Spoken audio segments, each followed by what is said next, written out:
El Señor esté con ustedes.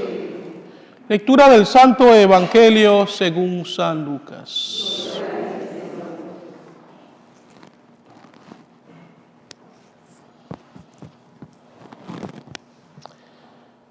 En aquel tiempo Jesús dijo a sus discípulos: es necesario que el Hijo del Hombre sufra mucho, que sea rechazado por los ancianos, los sumos sacerdotes y los escribas, que sea entregado a la muerte y que resucite al tercer día. Luego, dirigiéndose a la multitud, les dijo: si alguno quiere acompañarme, que no se busque a sí mismo, que tome su cruz de cada día y me siga. Pues el que quiera conservar para sí mismo su vida la perderá, pero el que la pierda por mi causa, ese la encontrará. En efecto, ¿de qué le sirve al hombre ganar todo el mundo si se pierde a sí mismo o se destruye? Palabra del Señor.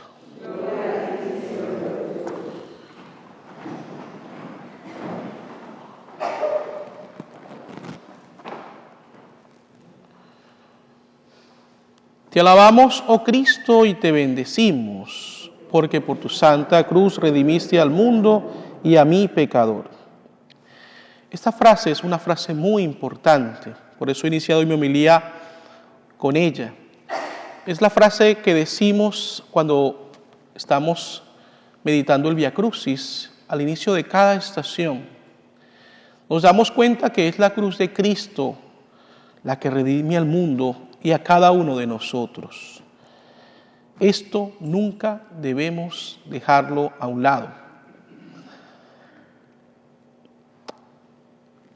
Cuando usualmente se dice que nosotros debemos cargar nuestras cruces, en ocasiones se hace referencia al sufrimiento, al dolor que nos agobia, que nos aqueja. Ya lo he comentado anteriormente, pero siempre hay gente nueva que viene a estas misas, ¿sí? No está de más que lo comente una vez más.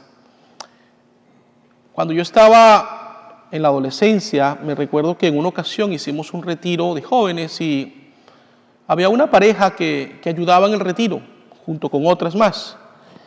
Y llegó un momento determinado que ellos tuvieron que presentarse y cada uno de ellos decía su nombre y el nombre de su esposo. Y cuando llegó una pareja en particular, no me recuerdo exactamente el nombre de ella, pero vamos a ponerle, no sé, Yolanda, vamos a suponer. Y ella entonces dijo: yo soy Yolanda y él es mi cruz. Así se llamaba el esposo, Cruz. Pero la forma como lo dijo, entonces implicaba mucho amor, pero también mucho sacrificio, al menos por lo que entendimos. Era una broma, por supuesto.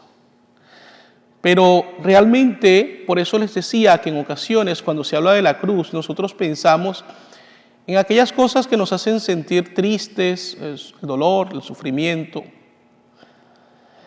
Pero no tenemos que olvidar que cuando en el Evangelio se nos habla de la cruz, se nos habla de la cruz de Cristo. Otra idea que viene a mi mente es precisamente la que vi hace algún tiempo atrás, unas imágenes que presentaban a unas personas caminando con sus cruces.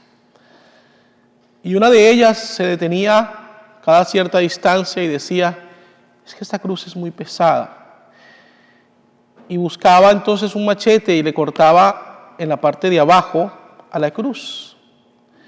Y seguía caminando, pero más adelante volvía a decir lo mismo: es muy pesada esta cruz, y le cortaba.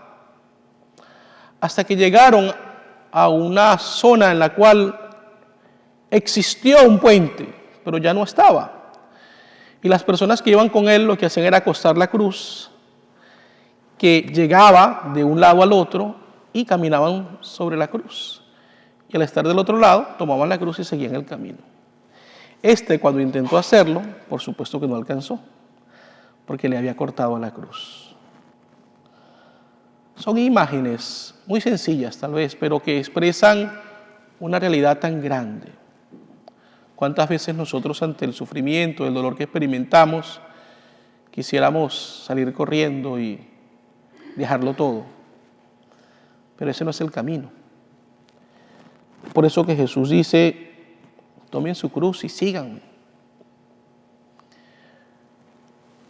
La película de la Pasión es una película que en lo general a mí me impactó mucho por varias cosas. Yo estaba recién ordenado sacerdote cuando esa película pues salió. Y una de las cosas que más me impactó era que yo estaba celebrando el misterio de la Eucaristía. Tener en mis manos el cuerpo y la sangre de Cristo, alimentarme de Él y compartirlo con los hermanos. Eso es importante, eso es un misterio de amor, de gracia, de bendición. Y al ver esa película yo decía, es el mismo cuerpo, es la misma sangre que se hace presente en la Eucaristía y que está allí siendo maltratada, injuriada, golpeada. Por eso me tocó tanto. Pero una escena en particular que me llamó mucho la atención fue cuando Jesús toma la cruz. Porque si ustedes ven la película una vez más, podrán darse cuenta de que Jesús no toma la cruz con desprecio. Él la ve, la contempla, la abraza y la carga con amor. Muchos hermanos cristianos no católicos siempre argumentan y dicen, ¿por qué ustedes veneran la cruz? Es como que si yo venerara la pistola con la cual se mató a un ser querido. Eso es equivocado. Porque realmente, si bien es cierto, la cruz en el tiempo de Jesús era considerada como el peor castigo y la peor humillación para cualquier persona, era un signo de maldición. Cuando Jesús se acuesta en la cruz adquiere otra dimensión. Y es precisamente la dimensión de santificar, de bendecir. Jesús se acuesta en la cruz y ella se convierte en instrumento, pues, de salvación para la humanidad. Por lo tanto, la cruz es el signo más grande del amor de Dios por nosotros. Pero volvamos entonces al tema de nuestra propia cruz. ¿Cómo la podemos interpretar? Bueno, nuestra cruz tiene sentido en la medida en la cual yo la uno a la cruz de Cristo. Yo reconozco que es una extensión de la cruz de Cristo. Porque seamos sinceros, hay muchos sufrimientos que vienen a nuestra vida, no porque sean pruebas en la fe para nosotros, sino porque son consecuencias de nuestro pecado. Muchas veces sufrimos porque nosotros nos alejamos de Dios, así como lo hizo el hijo pródigo, y experimentamos entonces la esclavitud, el comer con los cerdos, el estar en el fango. Pero ese sufrimiento, que por lo supuesto que genera en nosotros dolor, no es una prueba de fe, es simplemente la consecuencia de nuestro propio pecado. Entonces allí no podemos identificar ese sufrimiento con la cruz de la cual el Señor nos habla. Ahora, cuando vienen situaciones en las cuales nosotros no hemos tenido ninguna culpa en sí, pruebas, bueno, es allí donde nosotros debemos decir, Dios pide que nosotros unamos este dolor, este sufrimiento aparentemente sin ningún tipo de razón, lo unamos entonces al sacrificio de Cristo. La razón por la cual yo les explico esto de una manera muy detallada es porque en ocasiones podemos correr el riesgo de pensar que entonces es mi sufrimiento, es mi dolor el que me lleva a la salvación, y eso es equivocado. Si nosotros pensamos así, estamos desmeritando el sacrificio de Cristo en cruz y sobre todo nos estamos haciendo como dioses, porque entonces somos capaces nosotros de alcanzar la salvación por nuestros propios medios. Y repito, esto es completamente equivocado. Les invito a que cuando meditemos sobre este tema de la cruz, y lo estaremos haciendo muy frecuentemente durante esta Cuaresma, repitamos en nuestro corazón esta frase con la cual inicié esta homilía, porque es una frase que nos sitúa en la realidad de la cruz. nos hace ser agradecidos con Dios por su sacrificio de amor y nos hace desear realmente alcanzar la santidad para disfrutar el cielo que el Señor nos promete. Te adoramos, oh Cristo, y te bendecimos, porque con tu santa cruz redimiste al mundo y a mi pecador.